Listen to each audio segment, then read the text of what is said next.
means someone who lives in a city or town, or in other words, a citizen or a city dweller. Okay. तहजीब का लफ्ज़ लातीनी लफ्ज़ civic से निकला है, और हम शहरों और कस्बों में रहते हैं, और दूसरे अल्फाज में हम ये कहेंगे कि हम जिस शहर या कस्बे में रहते हैं हम वहाँ के सिटीज़न कहलाते हैं, मीन्स शहरी कहलाते हैं, ठीक है। और लोगों ने देखें, अगर आप देखें तो इन एडवांस सिटीज़न सच एज हमारी जो एडवांस सिटीज़न थी, जो हमारी तरक्की याफ्ता तहजीब थी, मेसोपोटामिया, इंडस वैली और इजिप्टियन सिविलाइजेशन थी, ठीक है।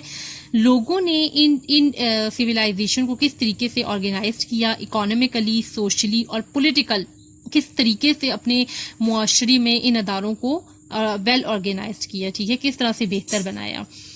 नेक्स्ट आप आ जाएं अर्ली सिविलाइजेशन पे। Historian define some basic feature common in past, पहले की जो हमारी तहजीब है, ठीक है। अब मैं आपको वो पढ़ाऊंगी, अर्ली सिविलाइजेशन।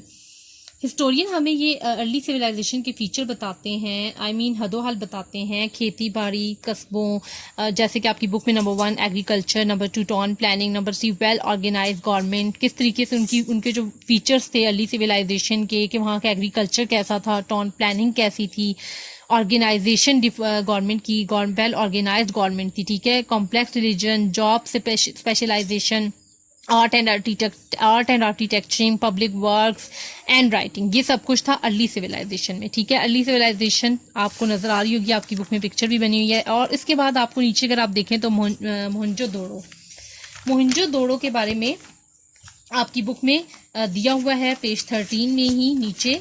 मोहनजोदड़ो इस पाकिस्तान के सूबा सिंध में है, ठीक है। Mohenjodaro is an archaeological site in the province of Sindh in Pakistan, ठीक है। यह पाकिस्तान के सूबा सिंध में है।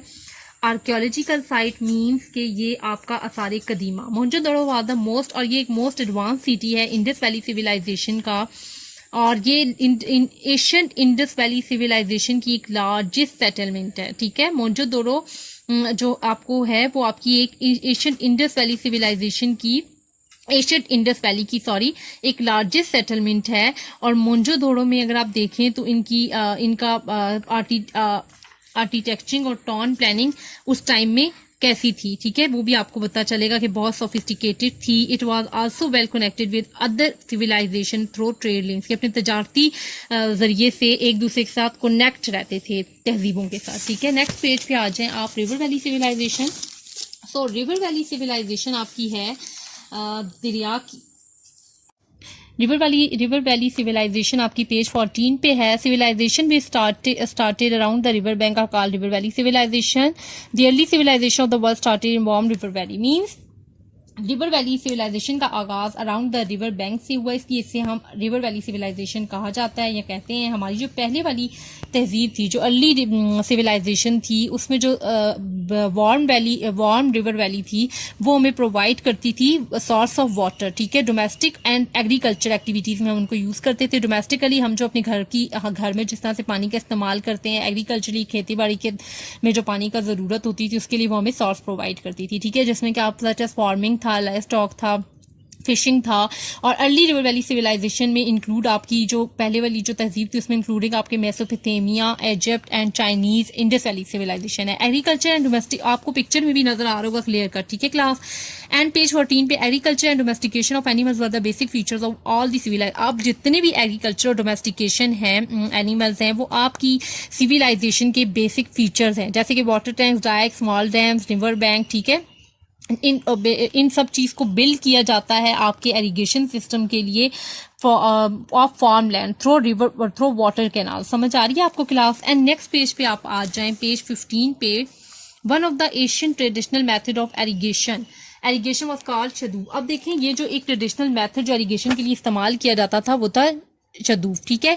आपकी बुक में आपको पिक्चर नजर आ रही होगी। मींस शदूफ की डेफिनेशन आप इस तरह से ले सकते हैं, या मैं शदूफ के बारे में आपको इस तरह एक्सप्लेन करूंगी। The shadoof was used to lift water from one place to another to irrigate crops. फसलों को हमें पानी देने के लिए शदूफ को इस्तेमाल किया जाता था, और आपको ये बुक में आपकी पिक्चर नजर आ रही है, ठीक है। ये आपकी ट्रेडिशनल सिस्टम ऑफ एरीगेशन बताया गया है शदू के जरिए से।